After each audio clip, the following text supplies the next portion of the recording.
ওং নমো ভগবতে বাসুদেবায়। জয় শ্রীকৃষ্ণ। রাধে রাধে।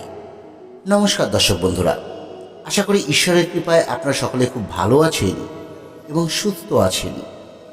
আজ দেবশয়নী একাদশী, আষাঢ় মাসের শুক্লপক্ষের একাদশী তিথি দেবশয়নী একাদশী নামে পরিচিত। বিষ্ণু পুরাণ সহ অন্যান্য শাস্ত্রমতে আষাঢ় মাসে এই একাদশী তিথিতে ভগবান বিষ্ণু ক্ষীরসাগরে যোগমুদ্রায় গমন করেন। তাই এই একাদশী তিথির নাম দেবশয়নী একাদশী। এই একাদশী 4 মাস পর পালিত হয় প্রবোধিনী একাদশী। এই প্রবোধিনী একাদশীতে ভগবান বিষ্ণু নিদ্রাভঙ্গ হয়। এই 4 মাস সময়কে বলা হয় চতুর্মাস, যেখানে সমস্ত শুভ কাজ এবং মাঙ্গলিক কাজ নিষিদ্ধ বলে মনে করে আমাদের সনাতন শাস্ত্র। এই দেবশয়নী একাদশী সনাতনীদের কাছে অত্যন্ত পবিত্র এক একাদশী। এই একাদশী পালনের সঙ্গে সঙ্গে এর ব্রতকথা এবং মাহাত্ম্যকথা শ্রবণ করা অত্যন্ত পবিত্র। আজ আমরা আমাদের এই ভিডিওতে সেই দেবশয়নী একাদশীর ব্রতকথাটি আপনাদেরকে শোনাতে চলেছি। আজ আপনারা ব্রত পালন করলে অবশ্যই ভক্তি ভরে এই ব্রতকথাটি একটি বার হলেও শ্রবণ করুন, কারণ ব্রত পালনের পাশাপাশি ব্রতকথা শ্রবণ বা কীর্তন না করলে ব্রত কখনোই পূর্ণতা পায় না।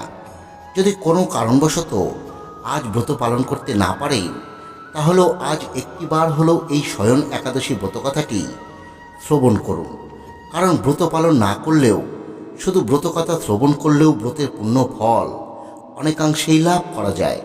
আসুন আমরা এবার শ্রবণ করি দেবশয়নী একাদশীর ব্রতকথা। ব্রতকথাটি প্রথম থেকে শেষ পর্যন্ত অবশ্যই শুনবেন এবং শুনবার পর যদি বিন্দুমাত্র ভালো লেগে থাকে তাহলে আমাদের এই চ্যানেলটি সাবস্ক্রাইব করে আমাদের পাশে থাকবেন। আর ভগবান বিষ্ণুর বিশেষ আশীর্বাদ পেতে অবশ্যই কমেন্টে লিখবেন জয় বিষ্ণু। তাহলে আসুন এবার শুরু করছি দেবশয়নী একাদশীর ব্রতকথা। জয় শ্রীকৃষ্ণ। রাধে রাধে। মহারাজ যুধিষ্ঠির বললেন, হে কৃষ্ণ, আষাঢ় মাসের শুক্লপক্ষের একাদশীর নাম কি, এর মহিমাই বা কি, তা আমাকে কৃপা করে বলুন। শ্রীকৃষ্ণ উত্তর করলেন, ব্রহ্মা এই একাদশী সম্পর্কে দেবর্ষি নারদকে যা বলেছিলেন, আমি সেই আশ্চর্যজনক কথা আপনাকে বলতে চলেছি। শ্রী ব্রহ্মা বলেছিলেন, হে নারদ, এ সংসারে একাদশীর মতো পবিত্র আর কোনো ব্রত নেই। সকল পাপ বিনাশের জন্য এই বিষ্ণুব্রত পালন করা একান্ত আবশ্যক। যে ব্যক্তি এই প্রকার পবিত্র পাপনাশক এবং সকল অভীষ্ট প্রদাতা এই একাদশী ব্রত না করে তাকে নরকগামী হতে হয়। আষাঢ়ের শুক্লপক্ষের এই একাদশী শয়নী নামে বিখ্যাত। শ্রী ভগবান ঋষিকেশের জন্য এই ব্রত পালন করতে হয়। এই ব্রতের সম্বন্ধে এক মঙ্গলময় পৌরাণিক কাহিনী রয়েছে। এখন আমি তা বলছি। বহু বছর পূর্বে সূর্যবংশে মান্ধাতা নামে একজন রাজর্ষি ছিলেন। তিনি ছিলেন সত্য প্রতিজ্ঞ এবং প্রতাপশালী চক্রবর্তী রাজা। প্রজাদেরকে তিনি নিজের সন্তানের মতো প্রতিপালন করতেন। সেই রাজ্যে কোনো রকম দুঃখ, রোগ, ব্যাধি, দুর্ভিক্ষ, আতঙ্ক, খাদ্যাভাব বা কোনো অন্যায় আচরণ ছিল না। এরকম বহু দিন অতিবাহিত হলো। কিন্তু একসময় হঠাৎ দৈব দুর্বিপাকে ক্রমাগত 3 বছর সে রাজ্যে কোনো বৃষ্টি হয়নি।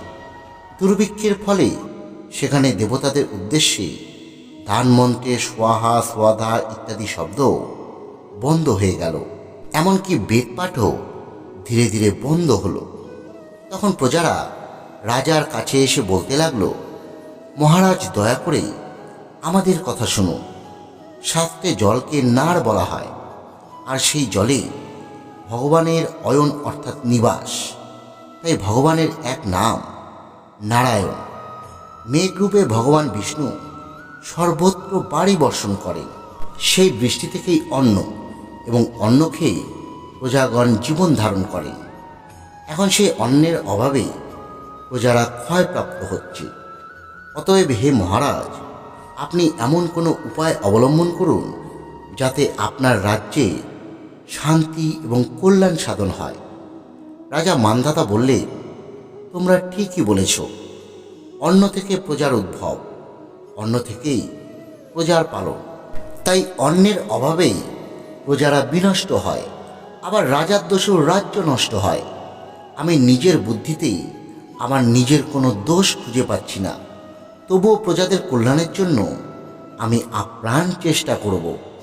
তারপর রাজা ব্রহ্মাকে প্রণাম করে সৈন্যসহ বনে গমন করলেন। সেখানে প্রধান প্রধান ঋষিদের আশ্রমে ভ্রমণ করলেন। এভাবে একদিন তিনি ব্রহ্মার পুত্র মহা তেজস্বী অঙ্গিরা ঋষির সাক্ষাৎ লাভ করলেন। তাকে দর্শন মাত্রই রাজা মহানন্দে ঋষির চরণ বন্দনা করলেন। মুনিবর তাকে আশীর্বাদ ও কুশল প্রশ্ন জিজ্ঞেস করলেন।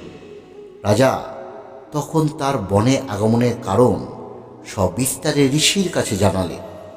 ঋষি অঙ্গিরা কিছু সময় ধ্যানস্থ থাকার পর বলতে লাগলেন, হে রাজন, এটি সত্য যুগ। এই যুগে সকল লোক বেদপরায়ণ এবং ব্রাহ্মণ ছাড়া অন্য কেউ তপস্যা করতে পারে না। এই নিয়ম থাকা সত্ত্বেও এক শূদ্র এ রাজ্যে তপস্যা করেছে। তার এই অকার্যের জন্যই রাজ্যের এই দুর্দশা। তাই তাকে হত্যা করলে সকল দোষ দূর হবে। রাজা বললেন, হে মুনিবর, তপস্যাকারী নিরপরাধ ব্যক্তিকে আমি কিভাবে বধ করব? আমার পক্ষে সহজসাধ্য অন্য কোনো উপায় থাকলে আপনি তা দয়া করে আমাকে বলুন। তদুত্তরে মহর্ষি অঙ্গিরা বললেন, আপনি আষাঢ় মাসের শুক্লপক্ষে শয়নী নামে প্রসিদ্ধা একাদশী ব্রত পালন করুন। এই ব্রতের প্রভাবে নিশ্চয় রাজ্যে বৃষ্টি হবে। এই একাদশী সর্বসিদ্ধিদাত্রী এবং সর্ব উপদ্রব নাশকারী। হে রাজন, প্রজা এবং পরিবারবর্গসহ আপনি এই ব্রত পালন করুন। মুনিবরের কথা শুনে রাজা নিজের প্রাসাদে ফিরে এলেন। আষাঢ় মাস উপস্থিত হলে রাজ্যের সকল প্রজা রাজার সঙ্গে এই একাদশী ব্রতের অনুষ্ঠান করলেন। ব্রতের প্রভাবে প্রচুর বৃষ্টিপাত হলো। কিছুকালের মধ্যেই অন্নাভাব দূর হলো। ভগবান ঋষিকেশের কৃপায় প্রজাগণ সুখী হলো। এ কারণে সুখ এবং মুক্তি প্রদানকারী এই উত্তম ব্রত পালন করা সকলেরই অবশ্য কর্তব্য। ভবিষ্যত্তর পুরাণে যুধিষ্ঠির শ্রীকৃষ্ণ তথা নারদ ব্রহ্মা সংবাদরূপে একাদশীর এই মাহাত্ম্য বর্ণিত রয়েছে। প্রিয় ভক্তগণ, আপনারা এতক্ষণ শ্রবণ করলেন শয়নী তথা দেব শয়নী একাদশী ব্রত কথা। ভিডিওটি যদি ভালো লেগে থাকে অবশ্যই লাইক করুন এবং অন্যদের মধ্যে শেয়ার করে দিন। ধন্যবাদ। সকলে ভালো থাকবেন।